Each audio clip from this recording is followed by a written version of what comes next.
고린도전서 15장은 부활장이라고 불리웁니다. 부활장. 네. 자, 특별히 성경에서 부활에 대해서 가장 논리적이고 또 가장 현실적으로 논증하고 있다라고 평가되는 성경입니다. 고린도전서가 기록된 목적에 대해서는 이제 제가 성도님들께 거의 고린도 교회는 영지주의 이렇게 기억이 되실 정도로 계속해서 반복해서 말씀을 드리고 있습니다. 네. 그렇다고 해서 고린도 교회는 영지주의자들만 모였나 이렇게 생각하실 필요는 없고요. 영지주의가 굉장히 이제 영향을 주고 있었다 정도로 이해하시면 되겠습니다. 자, 그럼에도 불구하고 다시 한번 말씀드리자면 이 영지주의가 무엇이냐?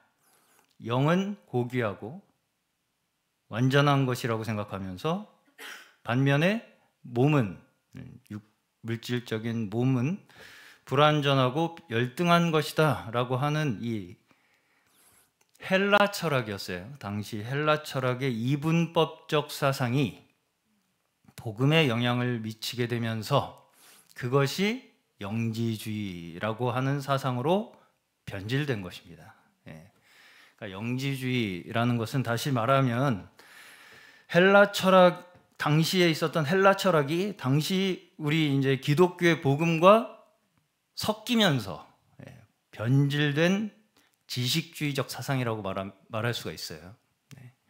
자, 다시 말해서 그 바탕, 말하자면 베이스는 성경이지만 실상 거기에는 뭐가 빠져 있어요?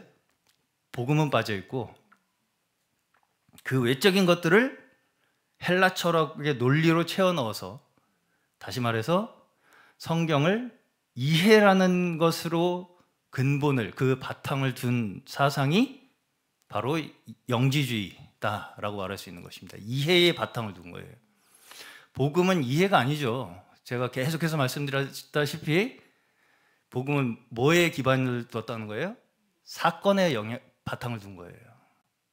이해의 바탕을 둔 것이 아니라 하나님이 우리에게 이루신 사건의 바탕을 둔 것이 복음이라고요.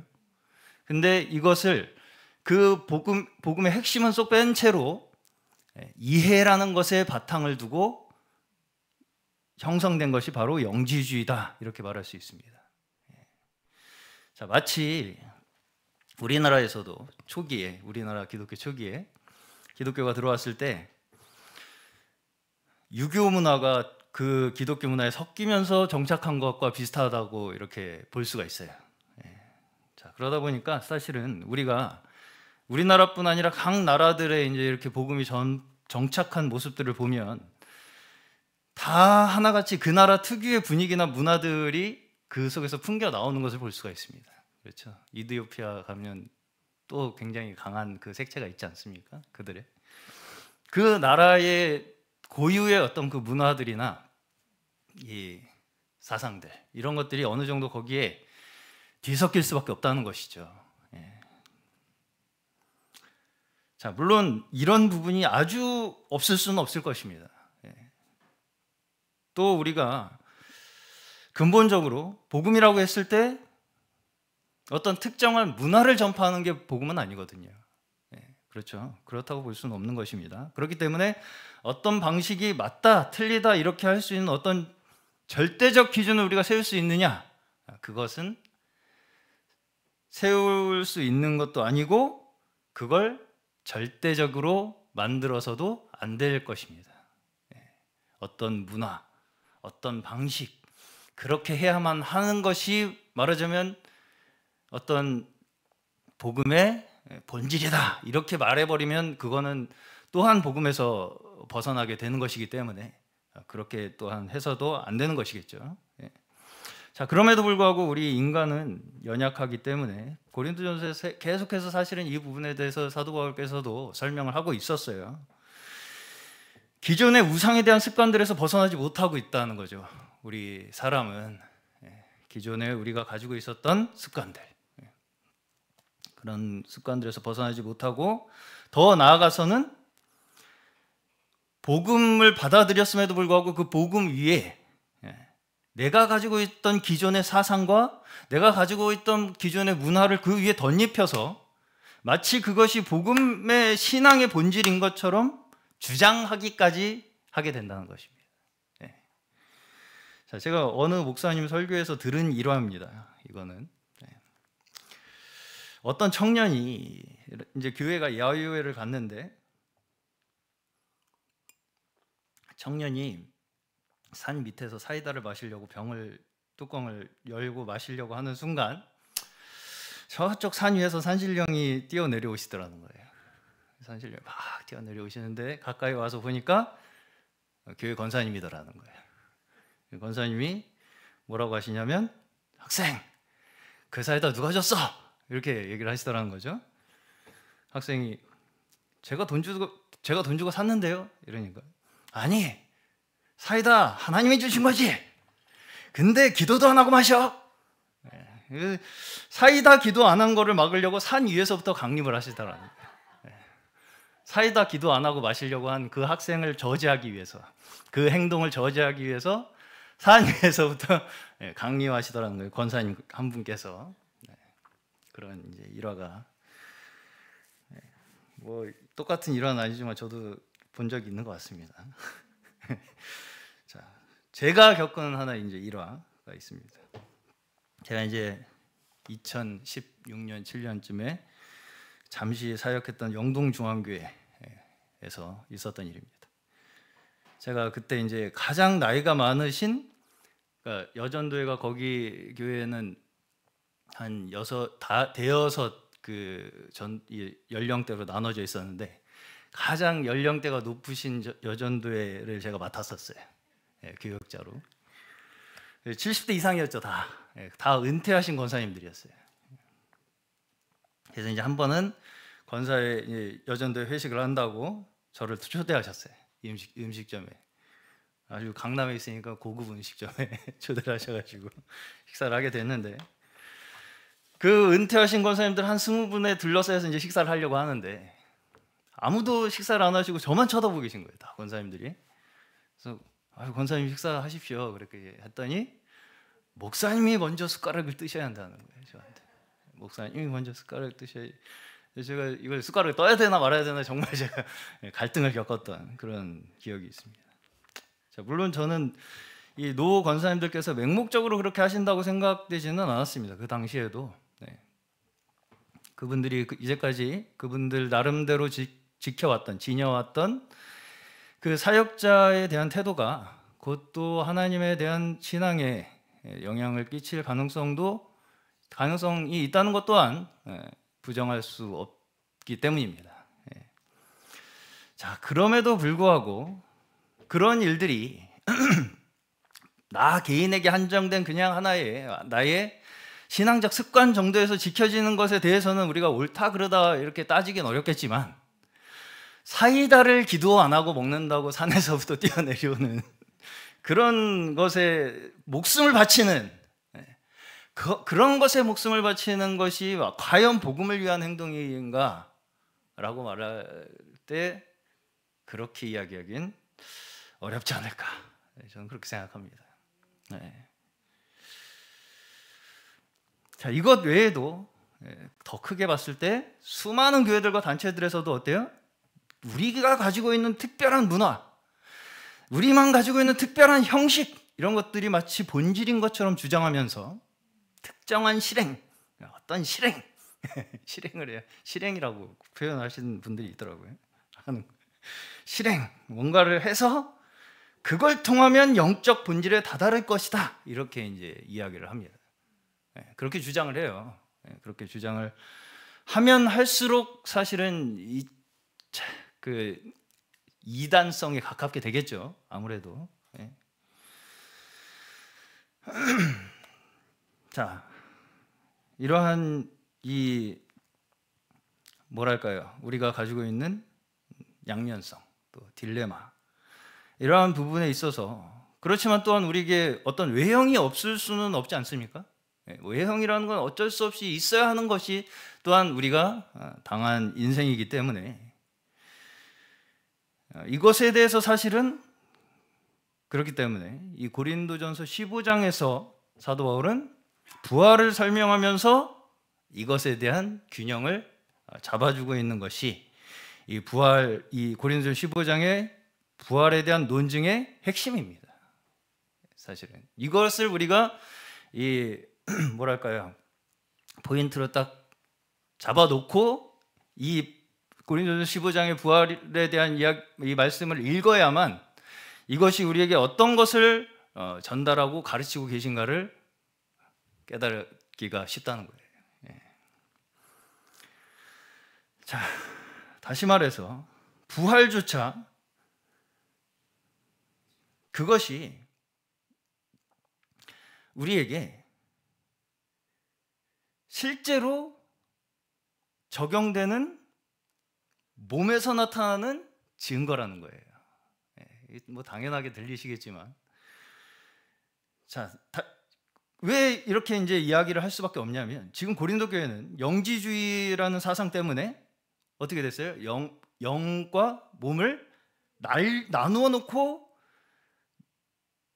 뭘 추구해요? 영적이라는 걸 추구하고 있어요. 지금 영적이라는 것을 추구하는 것으로 영계에 도달하겠다. 영계에 접속하겠다. 우리는 이렇게 하고 있는 것이 지금 고린도 교회라고요. 그렇기 때문에 이것을 다시 균형을 바로잡기 위해서 사도 바울께서 부활이 그냥 그렇게 너희 생각 속에서 영적인 차원에서만 이루어지는, 너희들이 생각하는 영적인 차원에서만 이루어지는 것이 아니라 우리의 현실에 몸에 적용되고 있는 것이 부활이라는 것을 말씀하고 계신 거라고요. 자, 우리가 흔히 듣는 용어죠. 소위 영적이다. 영적이다. 자, 물론 성경에는 영적이라는 개념을 이야기합니다.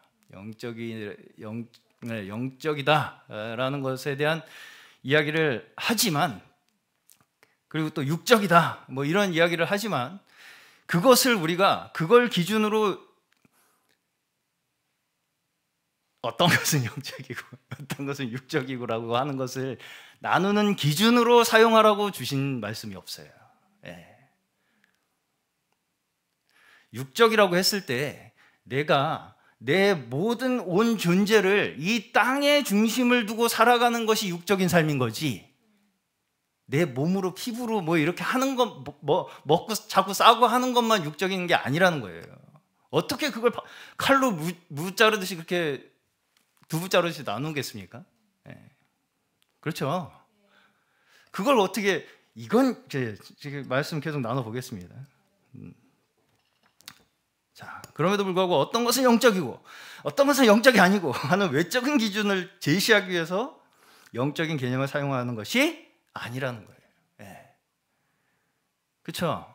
그럼에도 불구하고 너무나 흔하게 우리는 이건 영적이야, 영적인데 너는 육적이야, 이런 얘기를 굉장히 우리가 흔하게 듣습니다. 흔하게 들어요. 정말로 의외로 흔하게 듣습니다. 성경에서 영적이라고 할 때 우리에게 가르치는 것은 우리가 근본적으로 세상을 우리가 어떤 관점으로 바라봐야 하는가를 가르치기 위해서 사용되는 것이 영적이란 단어예요.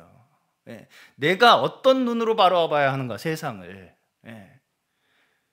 이건 영적이고 이건 영적이 아니고를 우리가 구분하라고. 물질은 영적이 아니고 뭐 어떤 사상은 영적이고 생각은 영적이고 뭐 진리는 영적이고 이런 식의 구분을 하기 위해서 우리에게 그러한 이 가르침을 사용하고 있는 것이 아니라고요. 자, 다시 말해서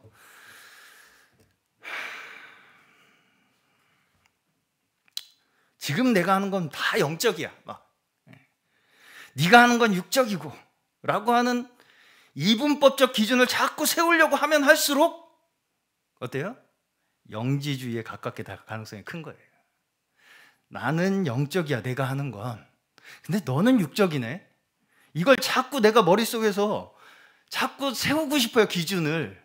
너는 이래서 육적이고 나는 이래서 영적이고라는 기준을 자꾸 내 마음속에 세우고 싶으면 싶을수록 나는 영지주의에 빠져들 가능성이 커진다고요.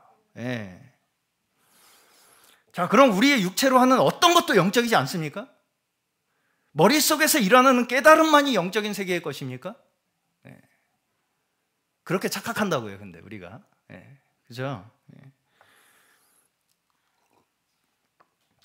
그냥 우리 머릿속에서 뭔가 신박한 뭔가 깨달음이 팍 오면, 아, 영이 나에게 임했네. 자, 이것이 사실상 지금까지도 수많은 그리스도인들에게 있어서 너무나 빠지기 쉬운 함정이라고 저는 생각합니다. 이것이 지금 내가 하는 일에 대한 어떤 성경 구절이 갑자기 머릿속에 파뜩 떠올라. 지금 내가 막 이걸 하고 있었는데, 아, 이게 성경 구절에 있네. 그럼 그게 영적이 됩니까, 갑자기? 네. 그런 식으로 갖다 붙인다고요, 우리가. 네.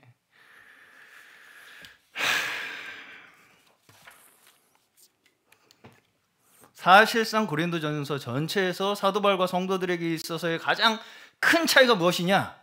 신령한 것에 대한 이해입니다. 네. 신령한 것에 대해서 어떻게 이해하고 있느냐가 사도 바울과 고린도 교회 성도들 간에 있었던 가장 큰 차이예요, 지금. 네. 잘 따라오고 계십니까? 네. 자, 참으로 죄송한 이야기지만 최근에도 저는 이런 말씀을 하시는 분을 만났습니다. 3시간을 방언 기도를 해야 되는데, 3시간을 방언 기도를 해야 되는데, 이제 3시간을 무조건 해야 된다고 하시더라고요. 방언 기도를 해야 되는데 하루에 3시간씩. 그래서 그래야지 뚫린대요. 네, 뚫려요. 네. 근데 그건 밝힐 수가 없습니다. 네. 근데 이제 왜 3시간이냐?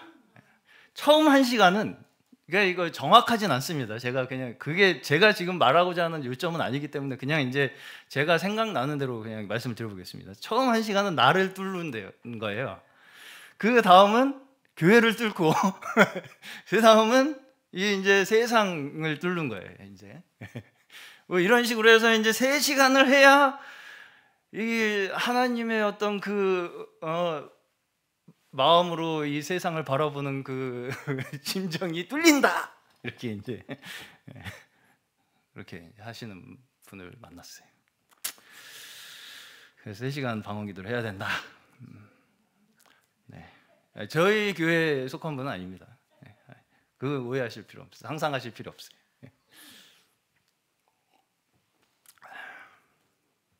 제가 여기서 조금이라도 단서를 드리면 오해의 소지가 있기 때문에 전혀 단서는 드리지 않겠습니다.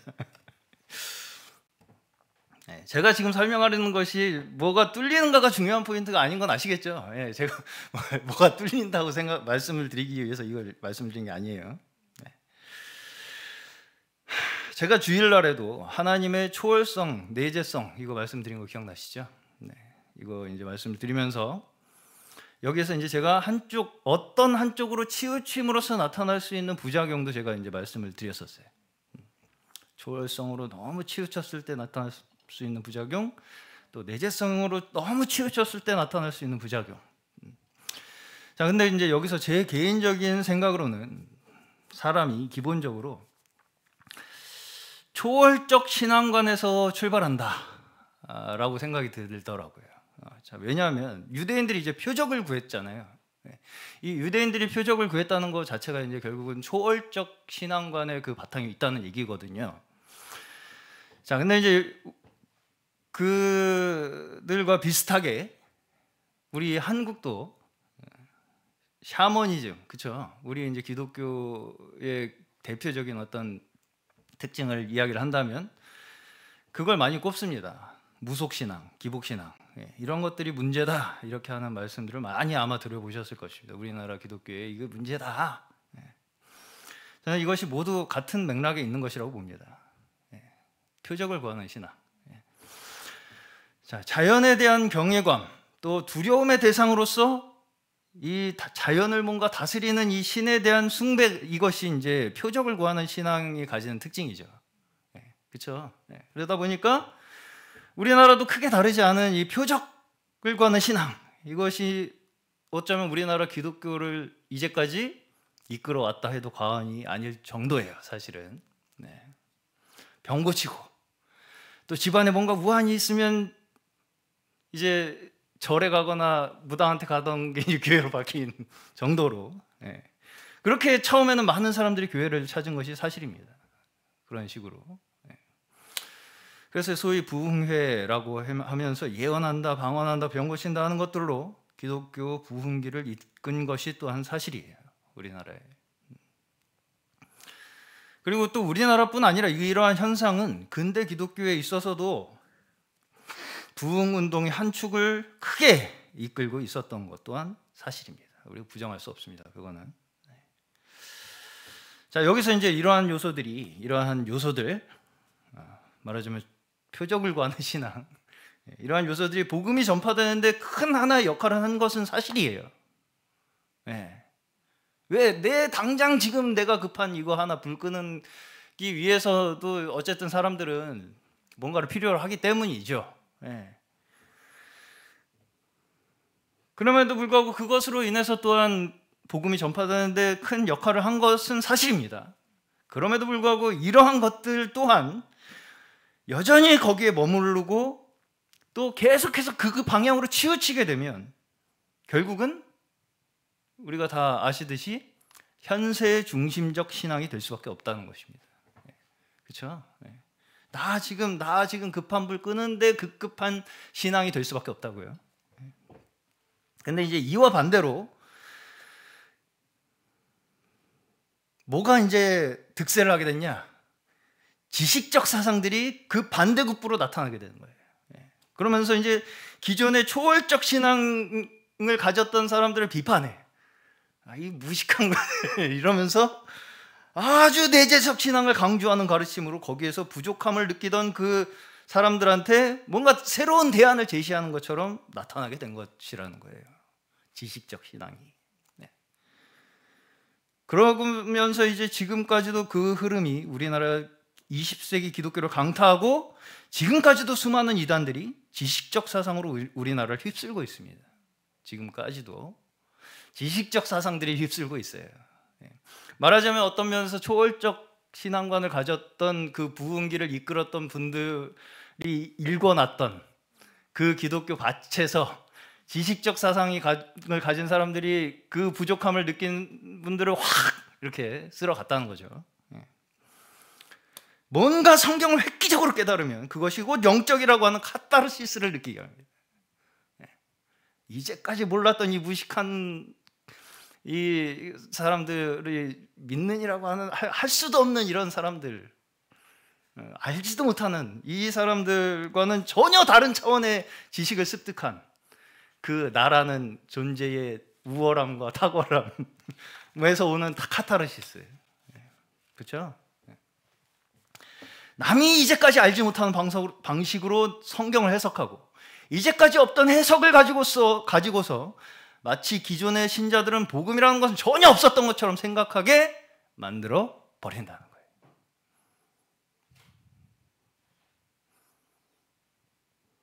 이것이 바로 복음을 깨달음이라는 바탕 위에서 해석하려고 하기 때문입니다.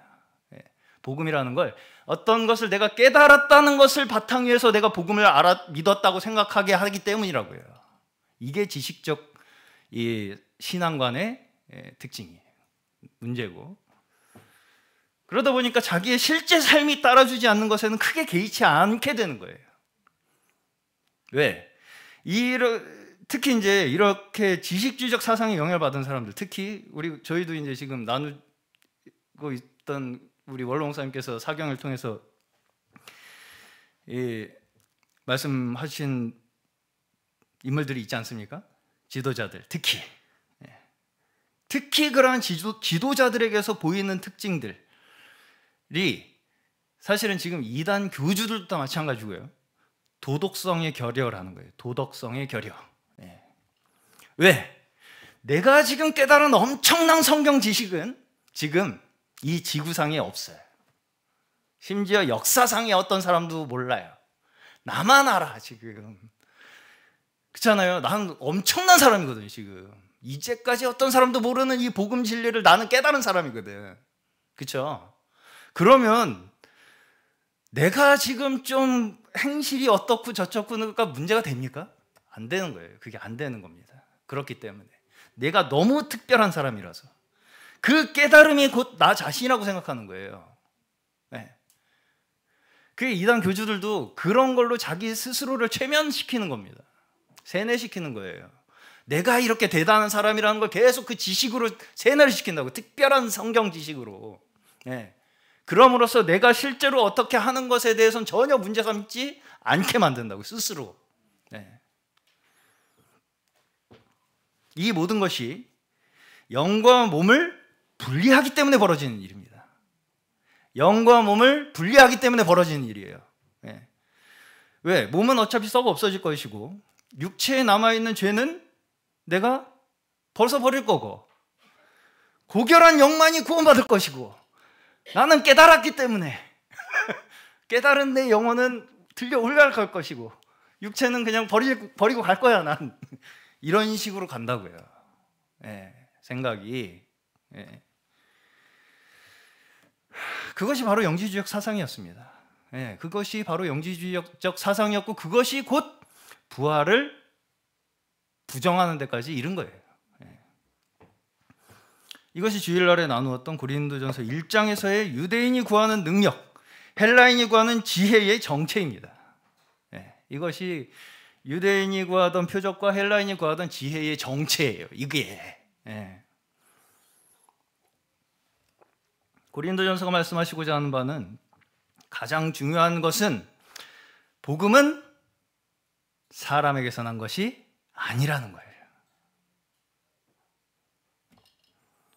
복음은 우리의 능력이나 지혜로 증명되는 것이 아니라 세상에 천한 것들과 멸시받는 것들과 없는 것들을 택하사 있는 것들을 패하게 하시는 하나님의 지혜에 있음을 말씀하시는 것이 사실상 고린도전서 전체에서 우리에게 말씀하시고자 하는 일관된 맥락입니다.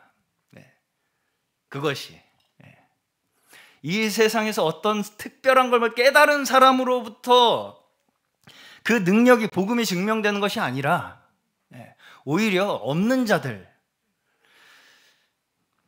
그렇죠? 멸시받는 자들, 천한 자들을 택하셔서 있는 것들을 패하게 하시는 것이 하나님의 능력이라고요. 이것이 일관된 고린도전서에서 사도께서 우리에게 가르치시는 맥락이에요. 그런데 여기서 우리를 치우치지 않도록 붙잡아주는 중심이 무엇이라고 말씀하시는 것입니까? 바로 부활이라는 거예요. 부활 신앙이 우리에게 있음으로 해서 표적으로 치우치거나 지혜로 치우치는 것을 우리가 막을 수 있다는 것입니다. 그것도 그냥 부활이 아니라 무슨 부활이에요? 몸이 다시 사는 것. 몸이 다시 사는 부활을 믿는 것과 영의 부활만을 믿는 것에는 차이가 있는데요. 뭐의 차이가 있느냐? 오늘 이제 제가 부활의 현재성이라는 제목으로 말씀을 정했는데 연속성에 있어서의 차이를 만듭니다. 제가 쉽게 말씀을 드려보자면, 다시 말해서 영이 부활한다고 믿는 신앙은 우리가 지금 육신을 입고 있는 이 생의 삶에 대해서는 어떻게 되겠어요? 아무래도 관심이 줄어들겠죠. 의미를 두지 않고 그저 부활이라는 것이 앞으로 일어날 것에 대한 이야기로만 생각을 해요. 부활이라는 걸. 그렇잖아요. 그런데 여기서 이런 식으로 부활을 우리가 받아들이게 되면 오히려 내가 지금 살아가는 실제 몸으로 내가 닥치는 내 삶에 대해서는 현실성이 떨어지게 된다는 것입니다. 그렇게 되면 결국 어디로 돌아가느냐, 우리가 내가 현실성을 떨어뜨리게 되면 어디로 우리가 결국 돌아가느냐, 나 스스로를 위한 삶으로 되돌아간다는 거예요. 우리가 죽으면 나 천국 가, 나 부활해, 이거 가지고 막 그것만 막 이렇게 하면은, 그렇죠? 그러면은 굉장히 막 뭔가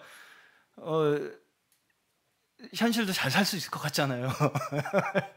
근데 그렇습니까?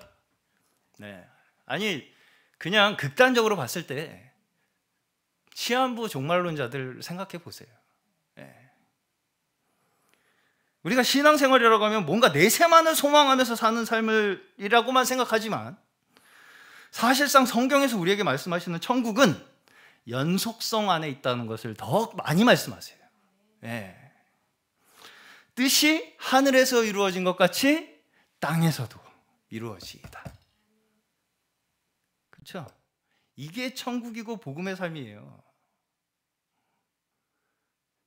조금 약간 좀 좌절스러우신가요?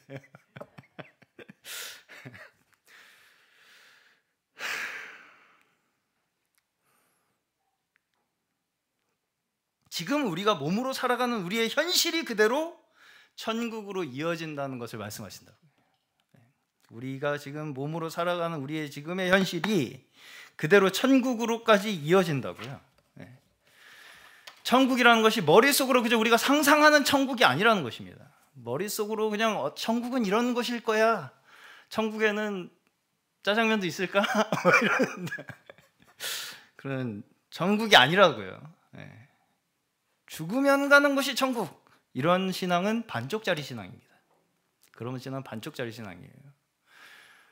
나 죽으면 천국 가겠지? 이런 신앙은 반쪽짜리 신앙이라고요. 이러한 것이 사실상 뭔가 우리가 죽으면 몸은 남겨두고 영만 쏙 빠져나갈 거라고 생각하는 그런 상상에서 비롯된 것일 수가 있다는 거예요.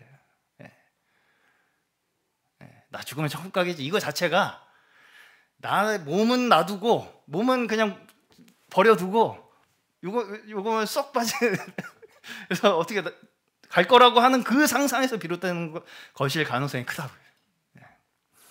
그런 상상이 과해지면 과해질수록 시한부 종말론자들과 같이 단체들에서 나타나는 그런 모습들을 우리가 보게 되는 거예요. 이런 단체에 심취한 사람들은 어때요? 세상과 완전히 이제 단절을 해버리죠. 세상과 단절하잖아요, 아예. 그리고 마치 뭐 같아요? 우리만의 천국이 따로 있어. 그렇죠? 우리가 가는 천국이 따로 있어, 자기들끼리에. 그런 것처럼 행동하게 된다고요.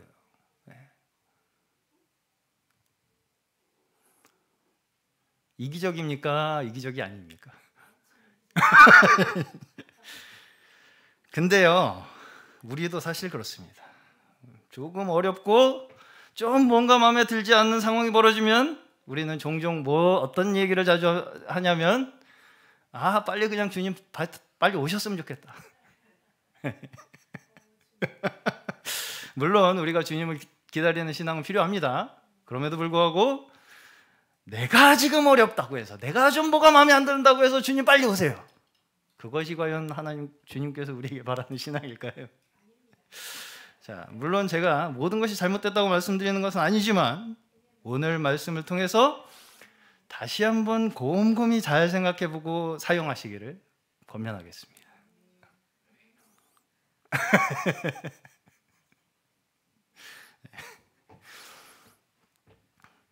오히려 그 모든 상황들 속에서 우리에게 복음을 증거하고 부활의 삶으로 하나님을 증거하시는 것이 우리의 사명일 수가 있어요. 그렇죠?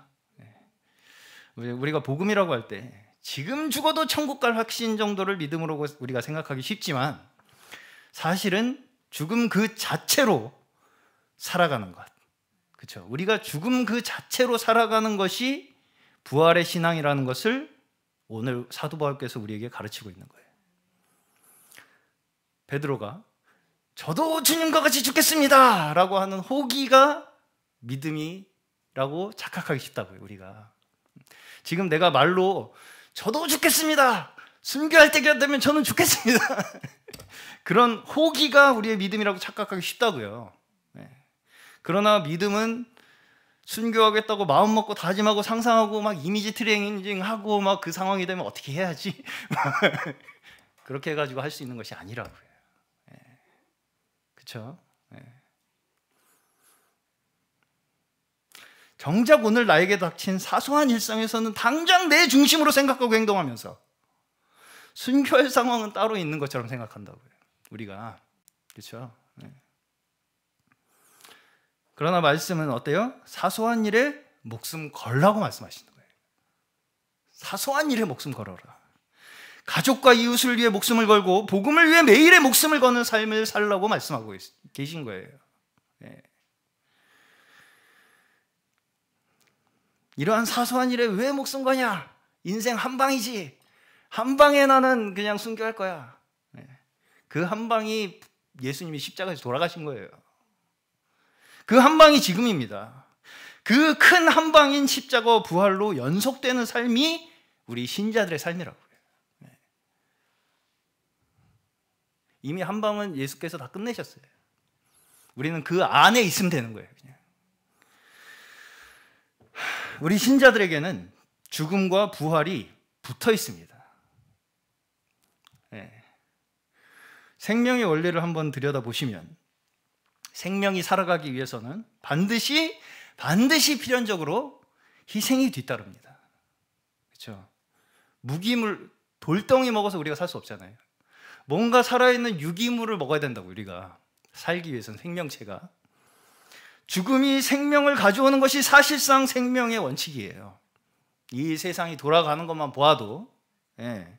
이러한 측면에서 어떻게 예수께서 우리의 진정한 생명의 양식이 되셨는가를 우리는 새롭게 이해할 필요가 있다고 봅니다.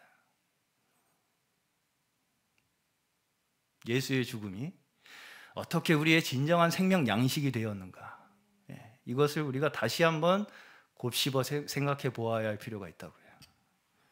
그리고 그 뒤를 따르는 우리는 어떠한 삶을 살아야 하는가, 이것 또한 우리가 생각해 보아야 할 지점이라고 생각합니다. 다시 말해서 천국을 자꾸 고개를 쳐들고 하늘에서만 찾으려고 하는데 문제가 있다는 거예요, 우리가. 네. 자, 하늘과 땅을 번갈아서 계속 쳐다봐야 돼요. 우리는. 네. 우리가 사는 동안, 이 땅에 사는 동안은 이걸 멈추지 않아야 합니다. 우리는. 네. 그것이 제가 주일날도 말씀드린 초월성과 내재성에 대한 말씀이었어요. 우리의 몸이 실제로 죽음의 길을 가는 것으로 그 길 가운데서 주님께서는 우리에게 생명으로 역사하신다고. 우리가 죽음의 길을 가면 주님께서는 우리에게 생명의 길로 역사하신다고요. 오늘 본문에서 이 순서를 우리에게 명확하게 제시하고 있죠. 죽은 자 가운데서 다시 살아나셔서 잠자는 자들의 첫 열매가 되셨다. 죽은 자 가운데서 다시 살아나셨다는 거죠. 사실은 우리는 다 죽은 자들이잖아요. 죽은 자들이었잖아요. 그 가운데서 잠자는 자들의 첫 열매가 되셨고, 아담 안에서 죽은 것 같이, 아담 안에서 죽은 것도 피할 수 없는 일입니다, 우리가. 그렇죠? 그 가운데서 죽은 것과 같이 그리스도 안에서 삶을 얻게 되었다는 거예요. 자, 여기서 사도께서는 우리에게 어떻게 해라는 방법을 말씀하는 게 아니에요. 그렇죠? 그냥 이렇게 된다는 원칙을 말씀하는 것입니다. 아담 안에 있지 말고 그리스도 안에 있어, 이게 아니에요. 그런 방법을 얘기하는 게 아닙니다. 아담 안에 있었지만, 아담 안에 있어서 우리가 죽은 것 같이, 아담 안에 있어서 우리가 죽었었던 것 같이 그리스도 안에서 삶을 얻게 되었다. 그 원칙에 대한 설명이라고요. 그리고 주님께서 다시 오실 때 그리스도께 속한 모든 자들이 살아나게 된다라고 말씀합니다. 자, 우리는 근본적으로 다 살리심을 받는 자들이라는 거예요. 예수까지도 포함하여 살리심을 받았다는 거예요, 하나님께. 그렇기 때문에 우리에게 있어서의 그 종말 있죠. 종말의 삶, 종말론적 삶. 이 종말론적 삶은 어떤 특별한 종말이 오는 날이 아니라 우리의 인생 전체가 종말론이 되는 것입니다.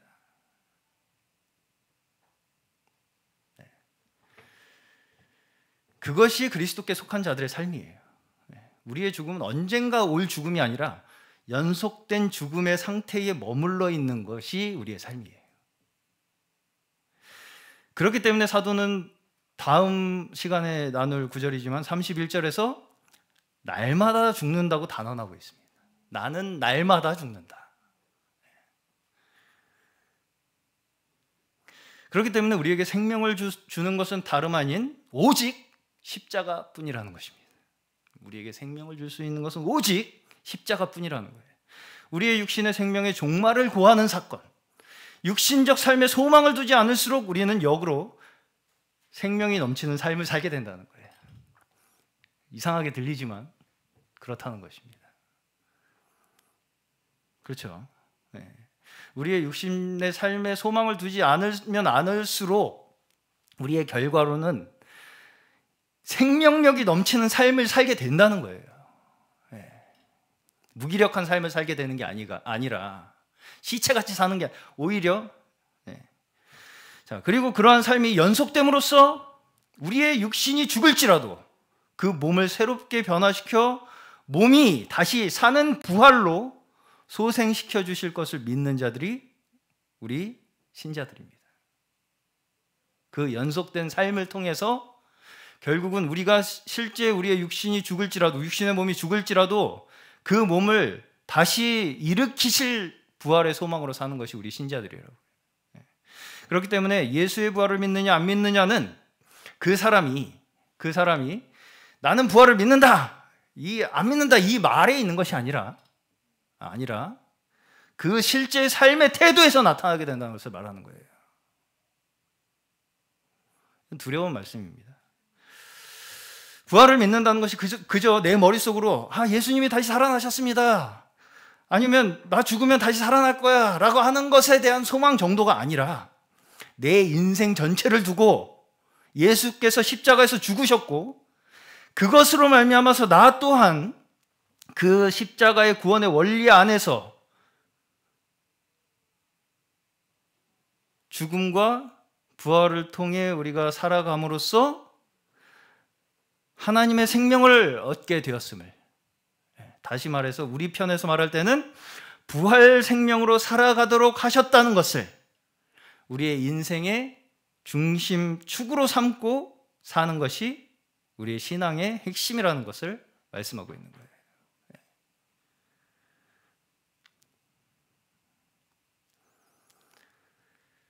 다시 말해서 우리 신앙에 있어서 끊임없이 점검되어야 할 부분이 바로 몸의 부활, 몸이 다시 사는 부활 신앙이라는 것입니다. 이것이 신앙을 우리의 현실에 접목시키게 만들어주는 거예요. 여기서 사도가 피력하고자 하는 중점 또한 이 모든 부활이 바로 다름 아닌 우리를 위한 것이라는 사실을 강조하고 있습니다. 우리를 위한 것이다. 너희를 다시 살리지 않으실 것이면 예수를 왜 살리셨겠냐? 그것 또한 우리를 위한 일이었다는 거예요. 다 우리에게 그걸 증거하시기 위해서. 예수님 부활 따로, 내 부활 따로가 아니라 예수께서 어떻게 희생하셨어요? 온전히 남을 위한 희생으로 그리스도께서 첫 열매로 부활하신 것과 같이 그걸 우리에게 보이셔서 우리도 어떻게 하라는 거예요?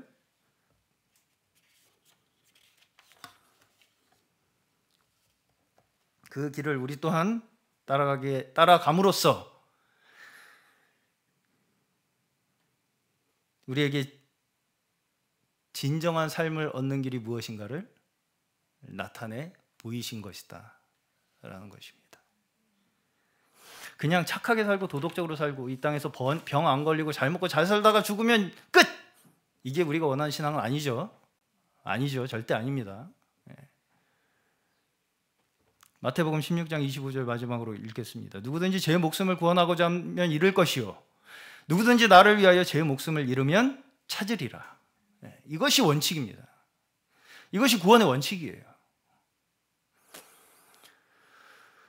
살려고 발버둥치면 잘 살 것 같지만 사망의 길을 걷는다는 거예요. 인간이라는 게. 그리고 맨 나중은 사망까지도 멸망당할 것이라고 말씀합니다.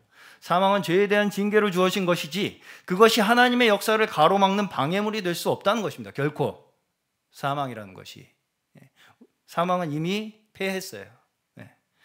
그리고 27절과 28절은 상당히 이제 신학적 논증과 같은 말씀으로 나오는데 어떻게 해서 하나님께서 결국 만유의 주가 되시는가를 말씀하고 있습니다. 다시 말해서 우리의 구원의 스케일은 심지어 우리 인류에만 한정되어 있는 것이 아니라는 거예요.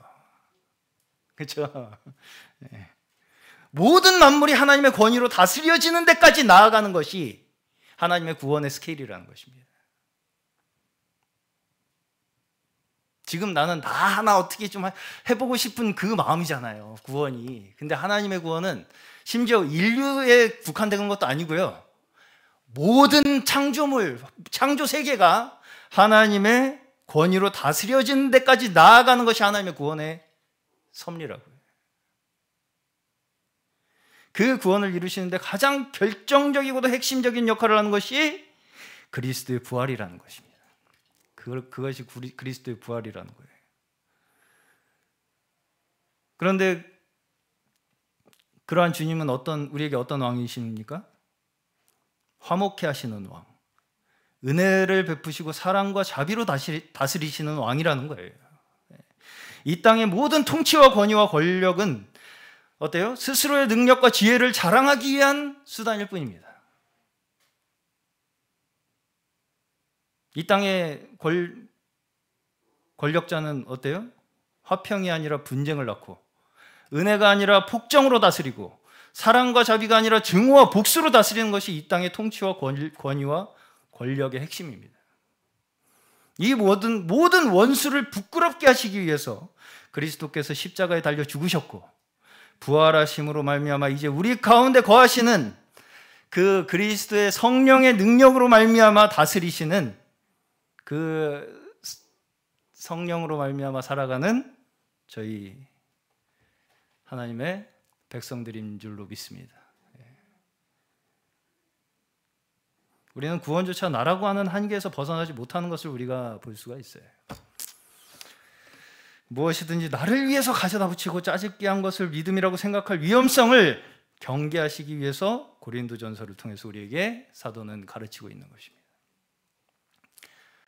뭐든지 나를 위해서 짜집게 해서 갖다 붙이려고 하는 그것이 마치 믿음인 것처럼 믿는 우리의 굉장히 편협하고 좁은 소견을 경계하시기 위해서 오늘 저희 모두가 만물을 복종케 하시는 하나님의 구원의 관점으로 그 나라를 소망하며 바라보시는 저희 모두 되시기를 주님의 이름으로 간절히 축원합니다.